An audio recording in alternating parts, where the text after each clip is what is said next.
I love it. All right, you guys ready? So for what we've been doing is a rising star panel the last few events, and these are people that are absolutely crushing it. Either they've been in the business for a minute and then they just had giant amount of momentum, or they're just brand new and they're just going after it.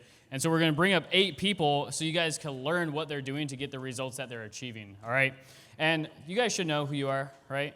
So we're going to bring up Becca, John Atkinson, Tawny, Whitney, Sammy Dean, Christine Directo, James Curry, and Maddie Strecker. Let's go. Yeah, make sure to get lots of video clips, Jonathan. All the B-roll right here. All right, so the Rising Star panel is always one of my favorite because these are always the up-and-comers. These are people who are about to hit 6A or just hit 6A and have a whole bunch of momentum. And I think a lot of people on here were just on stage at the last event. No, sorry, in the crowd at the last event, right? Actually, raise your hand if you didn't even have a machine yet, then, right? Okay, so before, cool. So, yeah, you weren't even here. Raise your hand if you were at the last event. At the last event, the March 2020. Were you, none of you guys were even here? If you were at the last event. Cool, so okay, awesome. All right, so the first thing we'll probably do is just, we have 2 mics. Do you have the mic, Pris? Can you give it to Becca? Let's just do name and background only. Just name and background. Name and your background, before and adjunct. Hi, my name is Becca Messenger. I did not know I was going to be up here. My background is I've been in fitness and nutrition for the last 13 years, and I did corporate Starbucks before that. How y'all doing? James Curry, all the way from Big Texas, Midland, Texas in the house. I'm an operations manager for FedEx. I am in the corporate world, and I'm also a doctoral student studying to get my PhD. So that's part of my background. I am Madison Strecker. I moved here from Hawaii about 2 years ago. I was a nanny for about 12 years, and now I am a full-time hydration specialist and working with Race to Freedom. Hi guys, I'm Whitney. You guys know I like to have a good time, right? So my name is Whitney. I was a magna cum laude graduate, realized I didn't want to pursue a career in my degree. I was working for corporate America. I did 10 years in corporate America for retail. I grew the ranks in management and working with a team and being in retail. And I actually found out that I hit the ceiling working for corporate America, right? So I started my own clothing boutique in 2014. I opened a clothing boutique in Huntington Beach. I jumped off the cliff of entrepreneurship, and I had a customer that became a really, really amazing friend, and she put me onto this water. So I sold my clothing boutique right before COVID. I turned it into a water wellness facility, and that's my background. Now I'm a full-blown crazy water chick. Hi, I'm Tawny. I don't think I should have to go after her. I'll have 7 years sober this month. So my background is I've worked in recovery this whole 7 years, and I'm a mom and a dog mom, and I got into this business in March, and it's been the best thing ever. John Atkinson. Last event I came here as a 0A by myself, and now I'm up on the stage. So any of you that are, dreaming of this moment, you guys could be here too. So a little bit about myself. I was an ex-pro soccer player for the LA Galaxy. Avid traveler. I've been to 30 countries and counting. And I've been in the food industry for about 10 years now. As a professional fruit and vegetable stacker. And just quit actually today's the 14th. I've been a month out of my job now. And last month was my biggest month at $15,000. And so super excited to be here. Where's my team? I think we got these 3 rows right here. Yeah. And pass it to Sammy. Hi guys, I'm Sam. I met this guy off Instagram. What's up? So before this, I actually worked at Starbucks with a couple people. I had a juicing company, and I'm getting my master's in psychology right now. But really, I'm just really focused on my MBA, which is my massive bank account.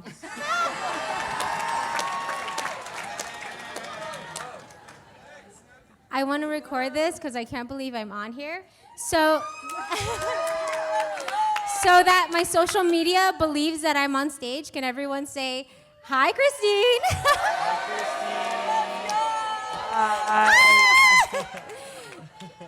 Okay, thank you. Okay, so I'm Christine Directo, or like what Jason Wessler says, Directo Sales. I am, first of all, daughter to God. I am wife to my baby daddy back there, Eddie. I am a mom of 3, and I used to be a registered nurse.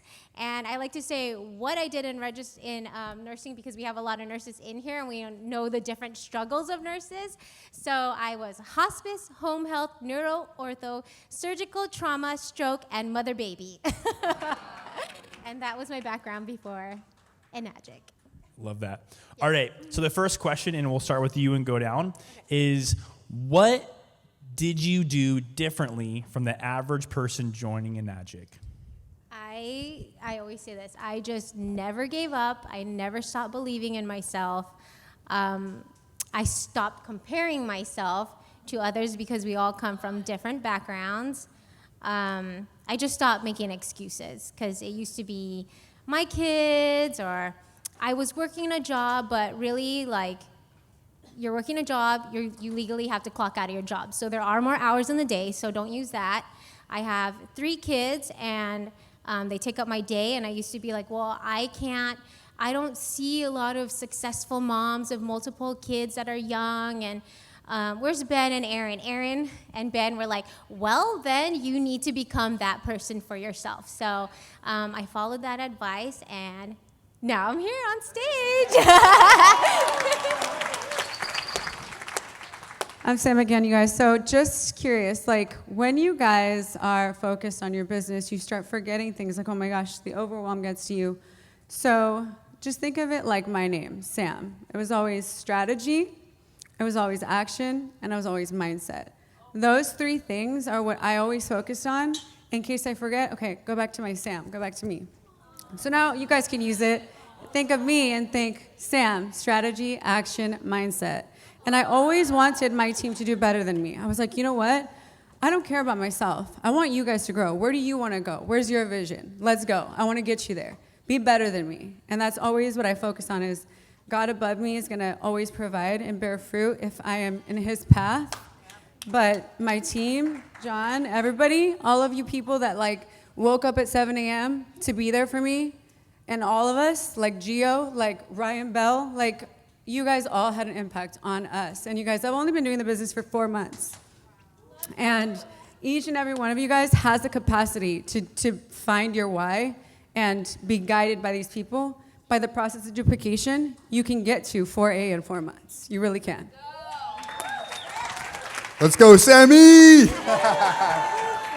I think for myself, I always think, like, when I joined the business, how was I going to plug in right off from the start? So obviously being an ex-athlete, I always, look at how hard am I working and what effort am I putting in and day out, and how efficient can I be? So when I joined the business, obviously I was, plugged in, as Priscilla said, plugged into what she was coaching to me.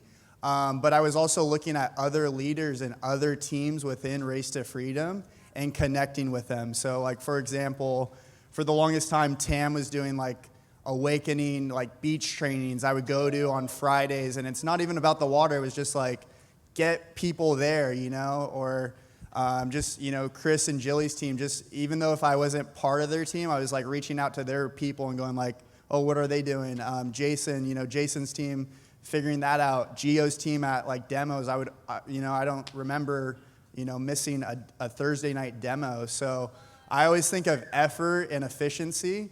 And then also I think we all show up on like social media, or we show up and people, oh, John, this, that. But it's really as an athlete, I always think, what are you doing behind the scenes? What are you doing in your preseason? What are you doing on your recovery? Meaning, what are you doing when people aren't watching you?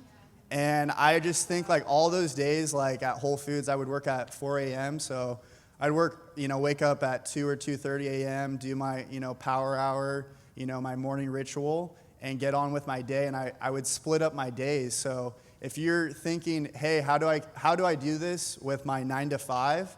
Everyone started, part-time. I'm just one of those stories. I'm one of those people that have made it full-time, and you could do the same. But also giving yourself grace on those days that, but also pushing through, because when you're up against the wall, your breakthrough is closer than you think, and really relying on not just yourself, but this community. So I'm just very fortunate and happy to be up here. So thank you guys. So like I said, I've only been doing this since March. So when I say, like, what have I been doing, I'm 5 away from 5A. And so when I say what I've been doing, I haven't been doing it that long. So it's like I'm still learning every day. When Becca's my upline, when she first approached me about the water, I just remember thinking she's at the gym whatever time she wants. She brings her kids with her. She had all the things that I wanted, and at the time I was working 3 jobs. I was working 6-7 days a week. I was making plenty of money to do things with my daughter, but we never had time to do it. And so from the very beginning, I just told Becca, tell me what to do and I'll do it. And I just everything that she said, I followed the system. I found all of you out there that have been doing this a lot longer than me and followed all of you, stalked you, I still do. I screenshot the things you post. I ask if I can repost them. Like I just try to figure out how you're all doing it. But I show up on my social media from the second I wake up. I open my shop, I think that's what Ricky says, and I start my posts for the day, and I continue them all day long so that people are continuously seeing what I'm talking about, what I have, what it's done for me. I do a few days about the water and a couple days about the business. I try not to word vomit the business a lot, but I definitely make sure it's in there because it's super important. But I just, like Priscilla said earlier, the system works. It's here for a reason, and it's worked for me. It's working for my team. I have a team under me. I think I have 8 people on my team. I think 7 of them all have trifectas. I didn't even have a trifecta at first, but I knew how to explain to them why it was important to get it.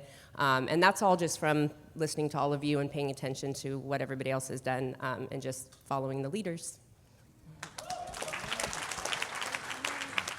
So I want you guys to imagine that you guys leave here today and that everything that you have in your life, the stability and the financial stability and the job that you're working right now, you lose it all.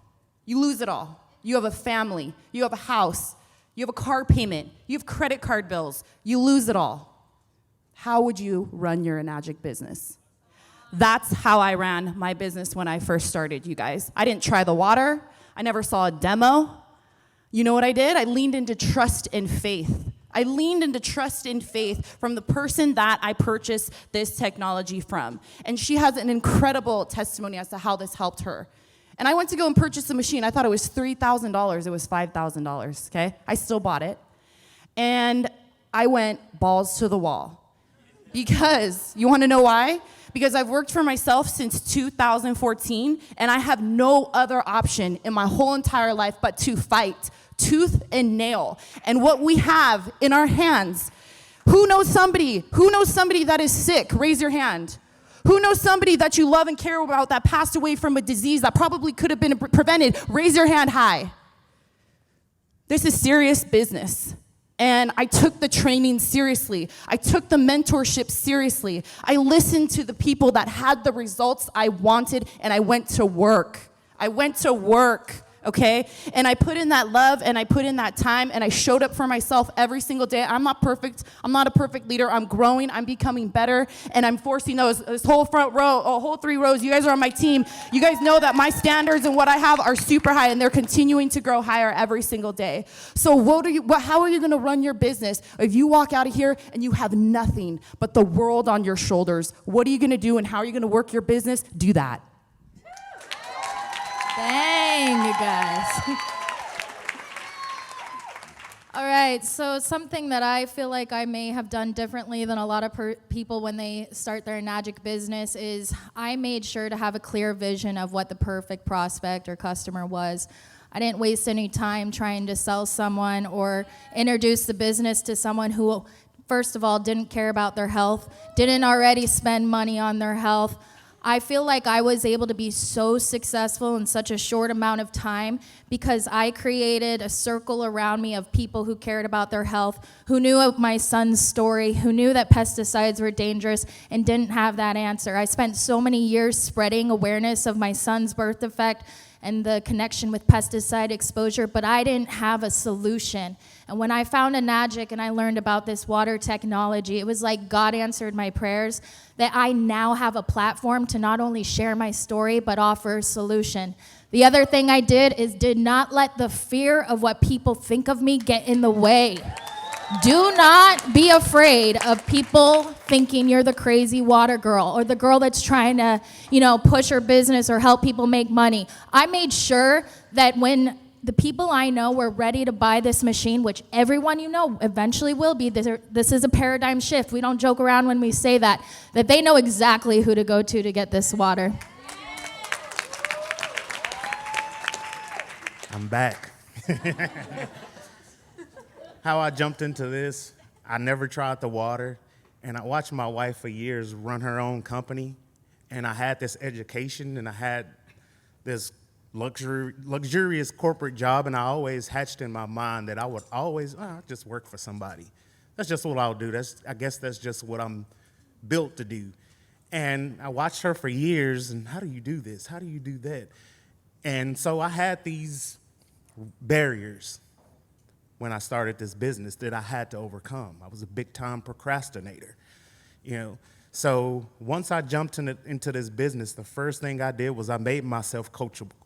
I yielded all my education. I yielded all my experience. I yielded all of that. I put it to the side.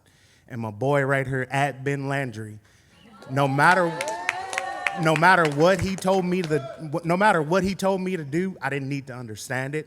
I didn't need to know why it mattered. It mattered not. I took a lot of action. I took a ton of action. So much action that I want to look over here. Where is COB? COB, I need to apologize to you because you were up here giving your speech, and I was back there making up all that noise because I saw somebody in need trying to pour water, and I took action. I need to help this guy. I'm about action, so I took a ton of action. No matter what that situation was, I'm taking action. And I was back there taking action when I should have been sitting down.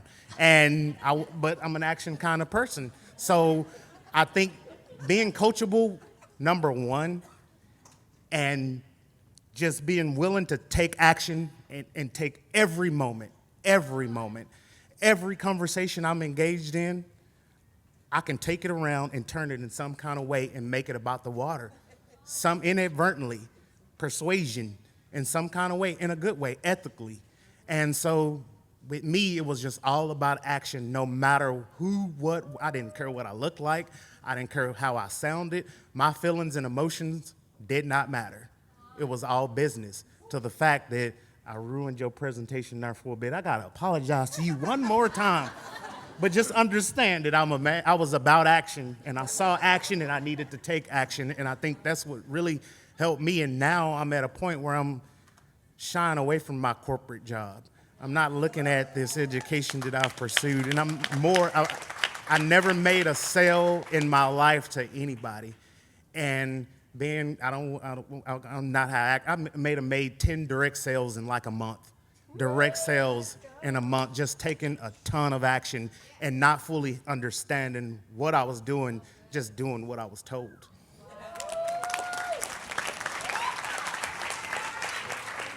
All right, so segue from yours. I didn't do what I was told in the beginning, and I didn't want to.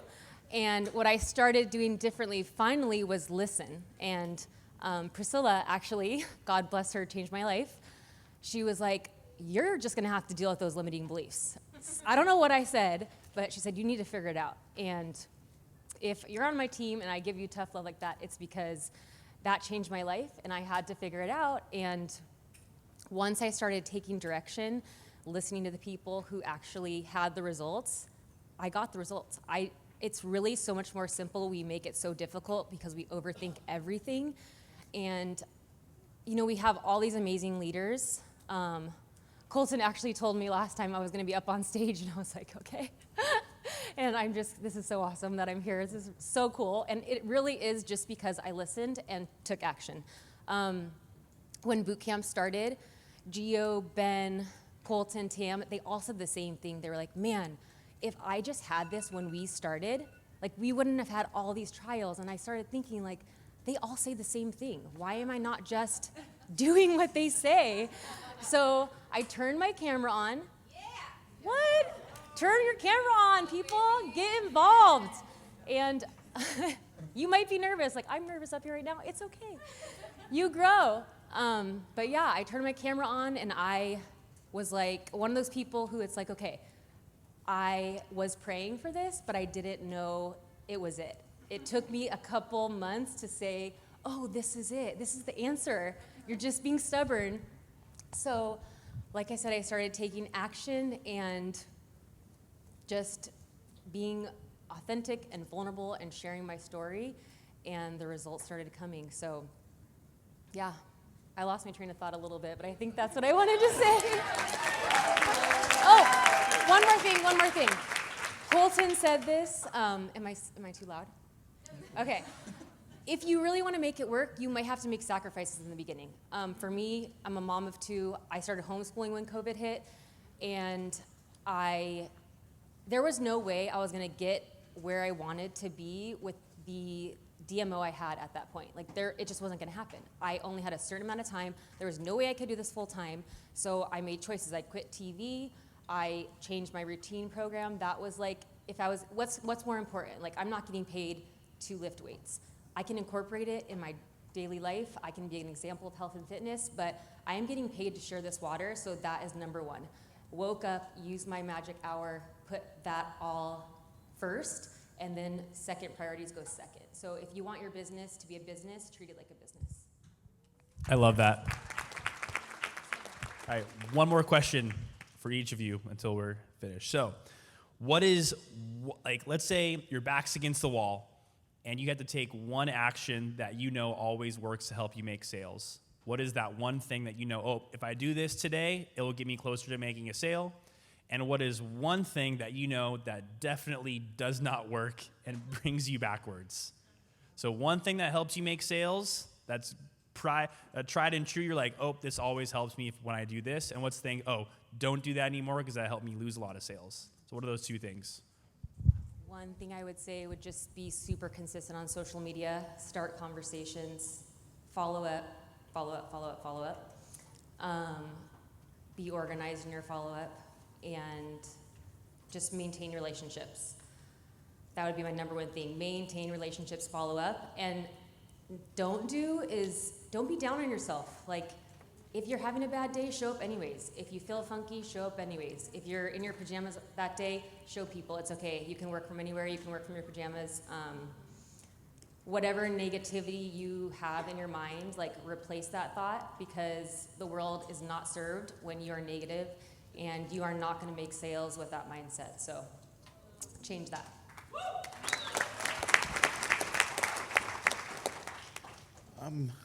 It's me again.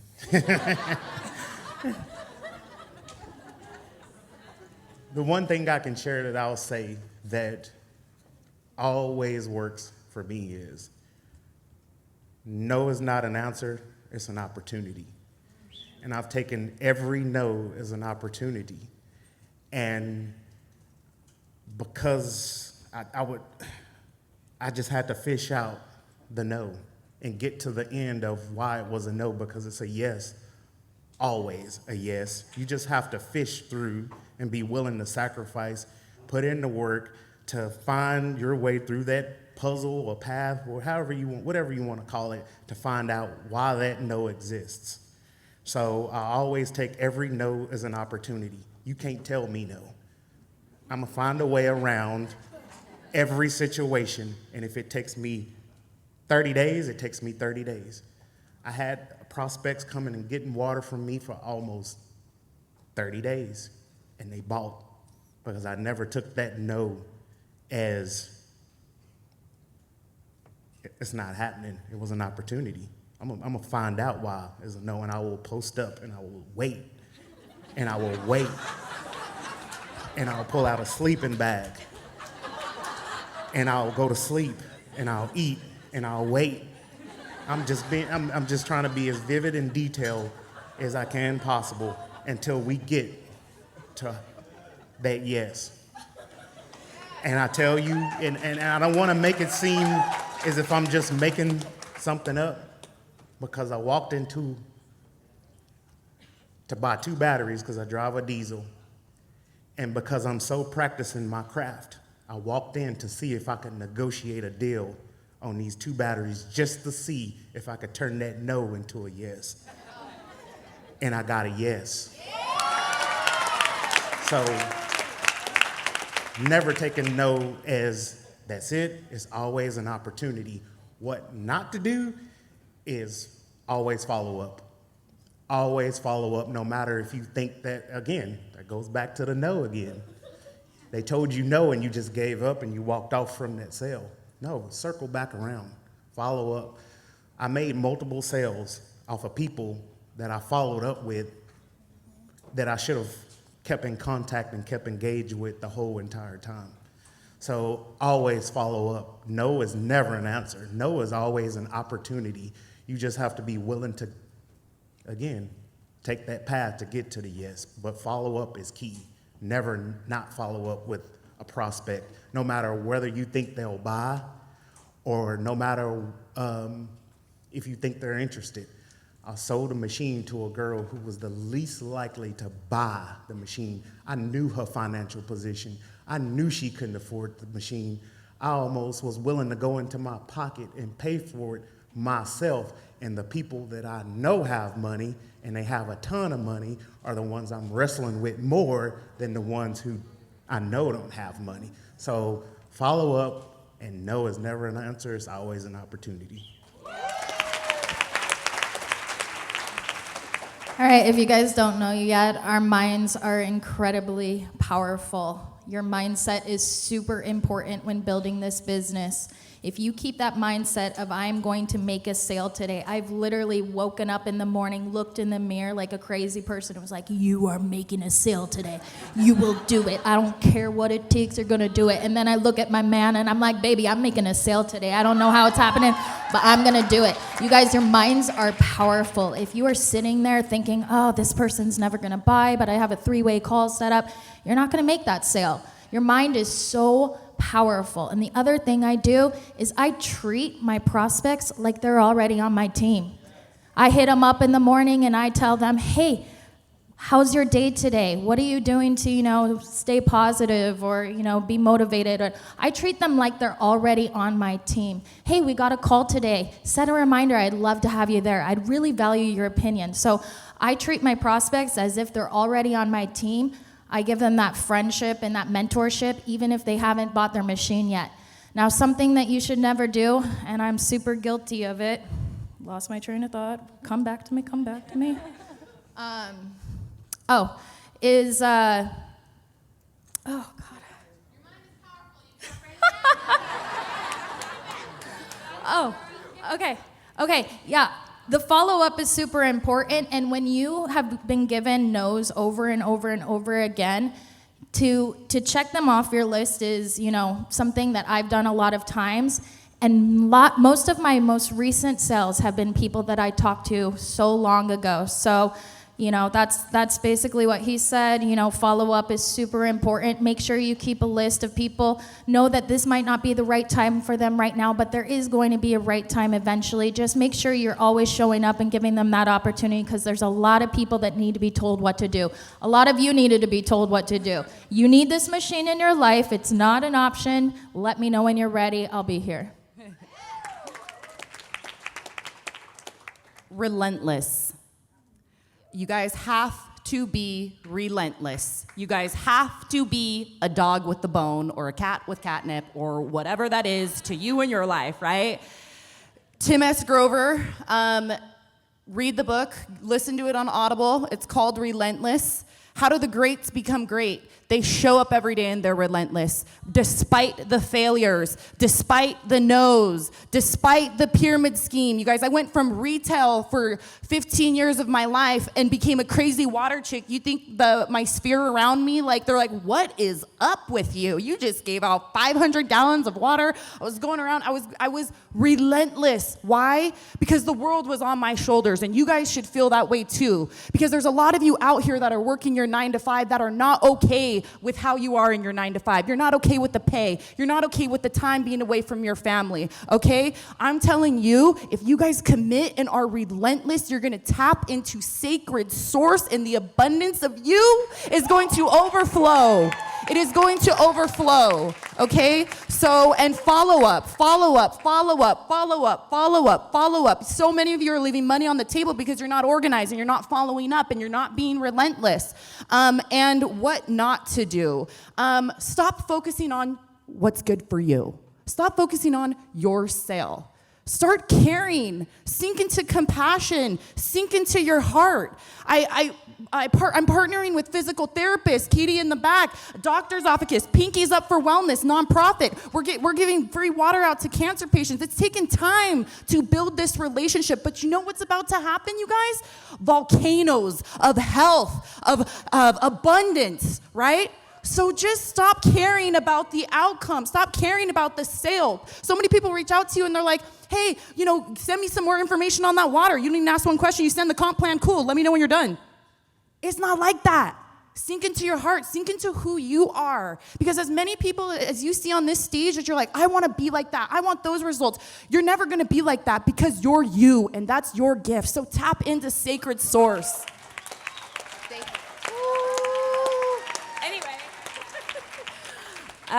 For me, I'm super hard on myself. I want, the second I get on the phone with that person, I want to end that call with, closing the sale. And, it takes multiple exposures. And I had a lot of, I don't know if it was beginner's luck or whatever it was in the beginning, but I got on the phone with people and I got their credit cards, and it just, it was like that. So when I get on a call and they want to think about it, and I don't want it to take another day. I don't want them to have more time to think about it. They should be ready right then. And then I just get in my head and I just go to places that I don't need to go to, and that you'll never get a sale that way.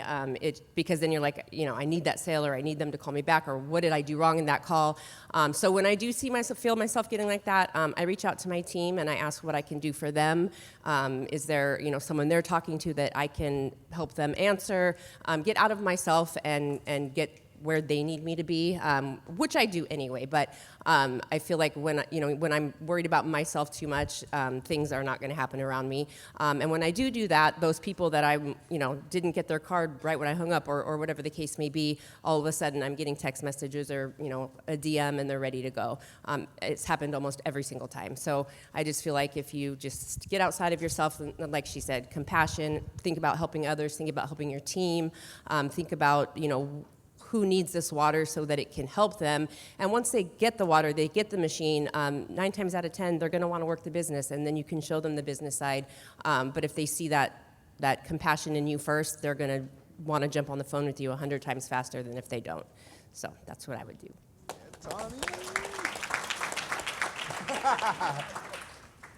I think for me is getting back on track is plugging back into the system. We have a made-to-do system, so if you're sitting in this room and you don't have the software, you're not on the trainings, you're not plugged in, you just show up to these events as a tourist, they call, why are you truly here? So the last 2 days I did the power hour at noon, and we did a training. I asked the group, first off, there's not a lot of people on the training, which, make sure you're plugging in. So when I feel like I'm out of alignment with my business, I ask myself, am I plugged into the source? Am I plugged into this Race to Freedom community?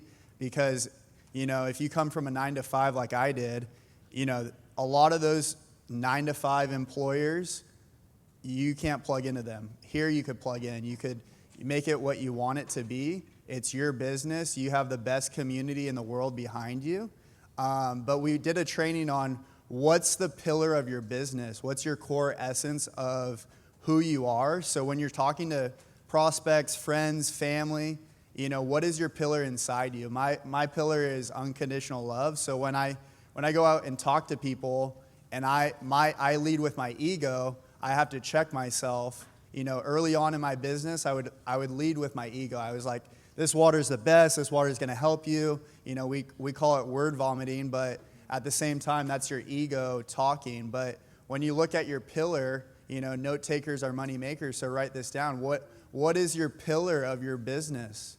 Where are you leaning in from?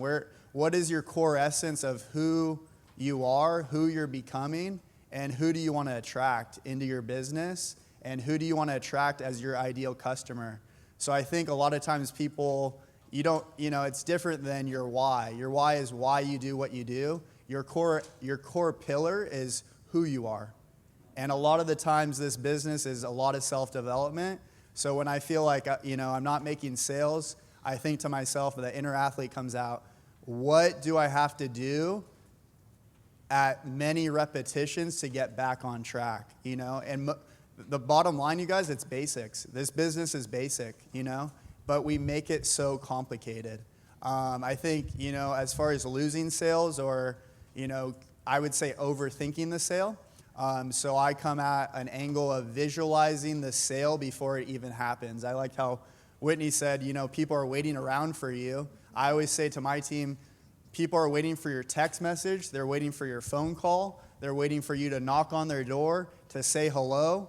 And you are losing out on money because you're not reaching out to these people. I think we think of our bottleneck in our business as the more conversations you create, the more likely you're going to get a sale. So that's what I think as far as, getting away from the system. That's when I lose sales, but also getting away from, my alignment with my business, my alignment with God, and why I'm here and why all you guys are sitting in this room. You're meant, here from God for a higher purpose. We're a global business. If you're thinking Southern California or wherever you're flying in from, you got to think a lot bigger than what you're thinking today in this room. So think about that.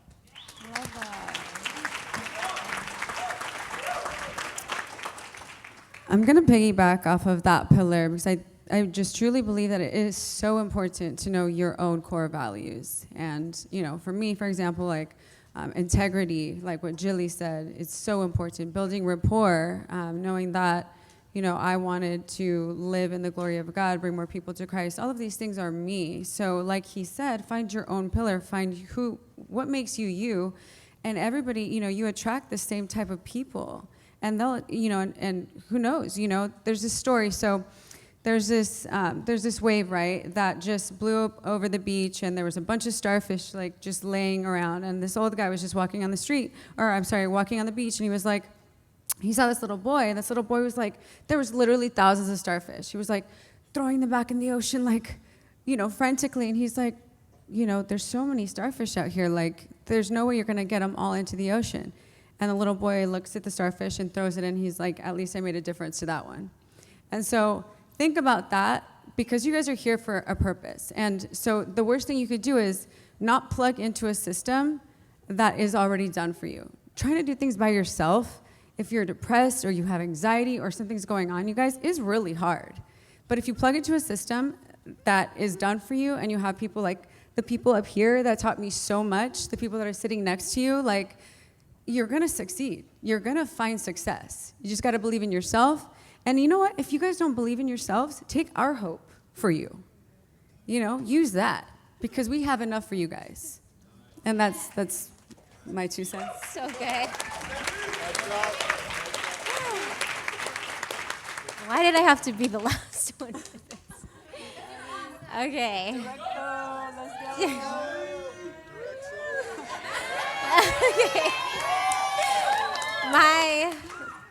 Okay. The question was what to do, right?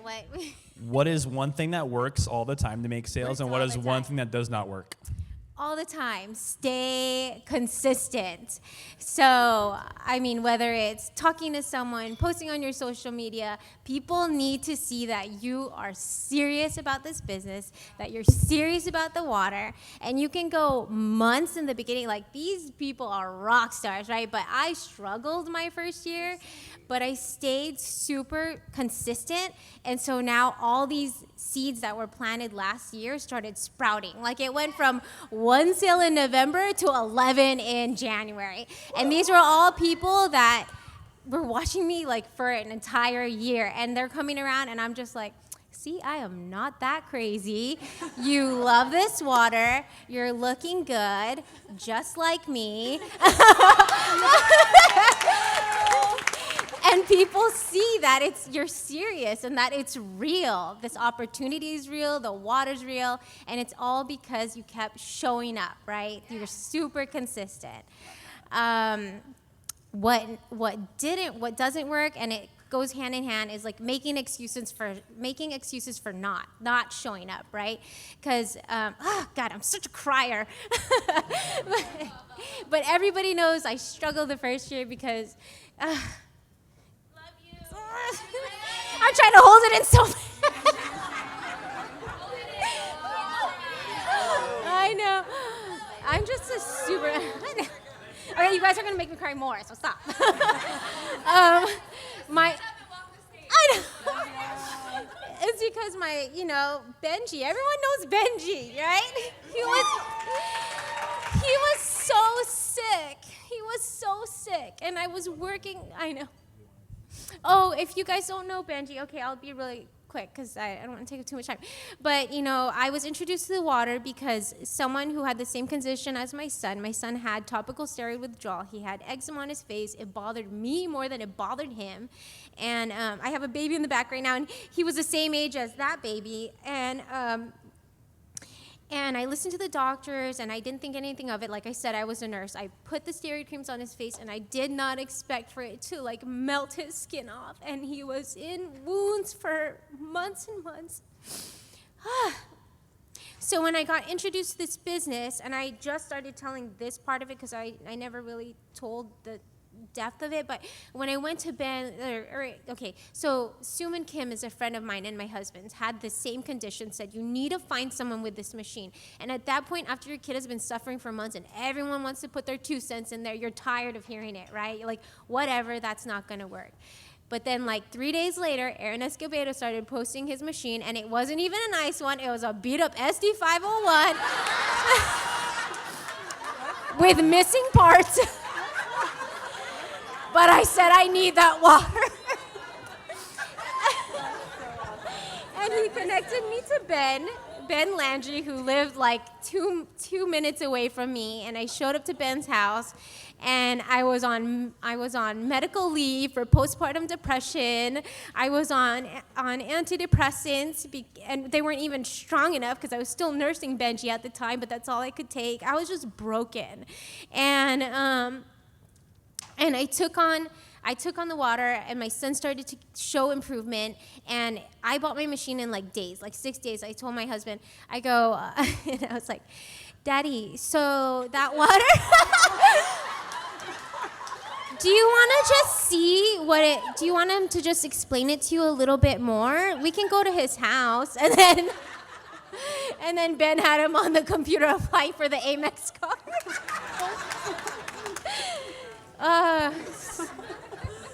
Anyways, that's enough on the Benji side, right? So should I go into that a little bit more? Of course, we're talking business, but I'm okay? I talk a lot. Oh, Colton said 2 minutes. Okay. So, excuses. We'll go back to that. Obviously, I had a super sick child. I was working nights. I was a nurse. I was working nights. I was working with babies while my baby was sick at home. I was going home. My child was a lot for anyone to take care of. I was sleeping when he slept, which was probably 2 hours, and I'd go back again the next night. And I could totally make any excuse in the world. I have another kid. This is my 3rd child. So I already had 2 kids. I had this job that it was demanding, and I barely had any time, but even on my nights off, I made time. So when my family was asleep, I would be up till 3 in the morning just trying to like do whatever I can to put on my social media, put my contacts together, organize my my list of people in my what are the boxes called? Exposure boxes. I would work on my tic-tac-toe boxes. I would do anything to organize myself. Because I didn't want to make excuses. I had to show up for myself. I knew this was going to be our way out. It helped my son. It was helping other families. And I always tell this part but I don't suggest it. I irresponsibly quit my job with only 4 sales under my belt. And I had so much trust in this business that when I quit, it was 2 weeks before the first lockdown, and I freaked out, but the business exploded. And I really feel like it was all belief. Belief, no excuses, because seriously, if you're making excuses, think really hard about them, because if there's an answer to it, then it just doesn't mean enough to you guys. Okay? Like, seriously. Like, seriously. I think that's it. How do I close that out? No, that was great. Can we get a big round of applause for everybody?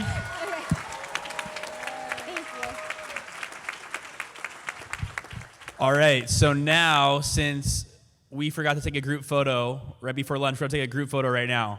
So if we can get some young studs to help us take these chairs off, and everybody, we're gonna pile up here, and our amazing photographer, John, is going to be safe on a ladder in the middle of the room. But yeah, everybody stand up, everybody. We're all gonna get on stage and take a big group photo.